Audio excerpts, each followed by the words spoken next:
नमस्कार दोस्तों, उम्मीद है आप सब अच्छे से होंगे और अपनी पढ़ाई अच्छे से कर रहे होंगे। तो आज एक चुनाव से संबंधित एक प्रश्न है जिसे देखते हैं। तो आइए स्टार्ट करते हैं। एक चुनाव में दो उम्मीदवार थे। एक उम्मीदवार 30% मत लेकर 16,000 मत से हार गया। कुल कितने मत पड़े? यानी कोई चुनाव हुआ, उसमें एक उम्मीदवार 30% मत प्राप्त किया, फिर भी वह 16,000 मत से हार गया, तो कुल कितने मत पड़े? तो इसको जैसा कि देख जानते हैं, कुल मतों की संख्या 100% होती है। अब इस 100% में से दो उम्मीदवार हैं तो दो भाग में बटेगी। एक पहला उम्मीदवार होगा, एक दूसरा उम्मीदवार होगा। ये दो उम्मीदवार हुए तो एक 30% मत प्राप्त किया और दूसरा जब एक 30 प्राप्त कर लिया 100 में से, तब दूसरा 70% मत प्राप्त किया है। क्योंकि जो होगा 100% होगा, 100 में से एक का दिया है तो दूसरा निकाल लेंगे। अब दिया क्या है? 30% मत लेकर 16,000 मत से हार जाता है, यानी जो इसका अंतर है यही हार जीत करवाएगा।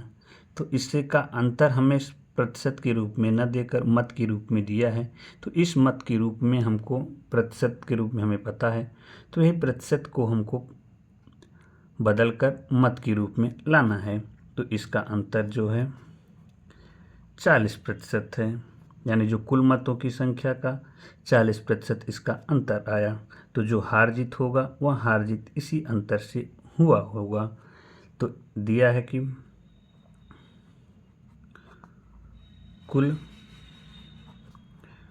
मतों की संख्या हमें ज्ञात करना है। तो कुल मतों की संख्या कितना होगा?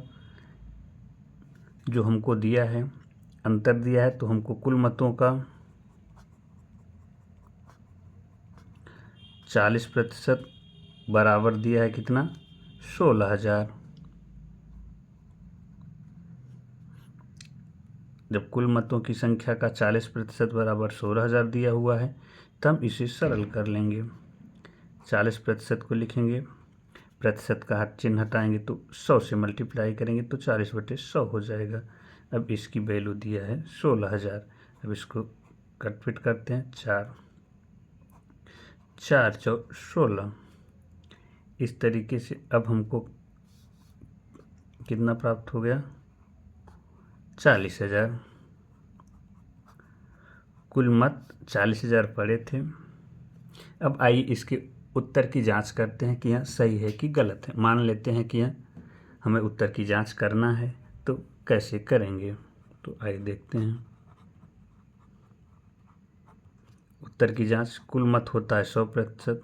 दोनों का जो एक 30% पाया है और एक 70%। जब कुल मत 40,000 हो गया तो 40,000 का जो होगा 30% कितना होगा, इसे निकाल लेते हैं। तो 40%,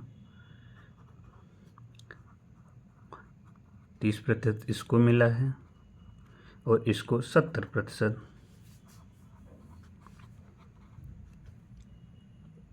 बटे 100,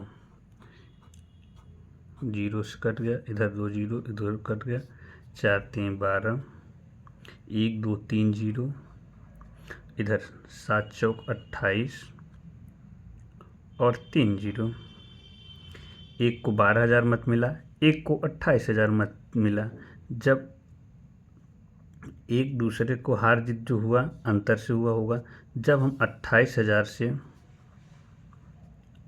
12,000 घटा देंगे तो यही अंतर इसका हार जीत करवाया है। जब हम इसको घटाते हैं 16,000 प्राप्त हो गया, यानी जो अंतर है 16,000। यही 16,000 प्रश्न में दिया हुआ है और यही 16,000 दिया हुआ है और इसका मत प्रतिशत दिया है। तो हम देखते हैं कि जब दोनों सही हैं, यानी हमारा सवाल सही हो जाएगा। इसका आंसर 40,000 यानी ऑप्शन डी सही हो जाएगा। अगर वीडियो अच्छी लगी हो तो लाइक सब्सक्राइब ज़रूर करें और मैथ की वीडियो देखने के लिए वीडियो की प्लेलिस्ट में जाएं।